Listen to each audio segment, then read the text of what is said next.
আসসালামু আলাইকুম।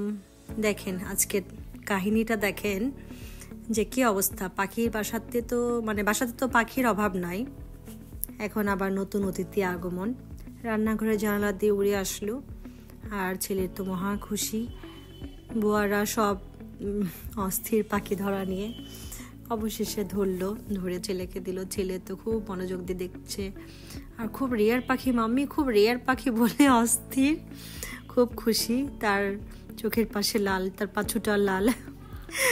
তো আমরা ছোটবেলায় বলতাম যে বুলবুলি তোর পাছু লাল। তাকে উড়ায় দেওয়ার কথা বলছি যে বাবা ধরে রাখতে হয় না, ছেড়ে দাও। ওরা তো উড়ন্ত পাখি, ওরা তো আর পোষা পাখি না, ছেড়ে দাও। তো আর যেতেই পারে না। বুয়ারা ট্রাই করতেছে যে একটু উড়ুক, একটু স্বাভাবিক করুক। আসলে গ্লাসের সাথে বাড়ি খেয়েছিল তো এই জন্য আর সে উঠতে পারতেছিল না। তারপর ফ্লোরে রাখছে, হাতে নিচ্ছে, ফুলের উপর রাখতেছে যে একটু উঁচু জায়গায় থাকলে যদি উঠতে সাহস পায়, কিন্তু কোনোভাবেই সে নড়াচড়াই করতেছিল না। আর তার টিকিটাকি সুন্দর যে বাতাসে উঠতেছিল।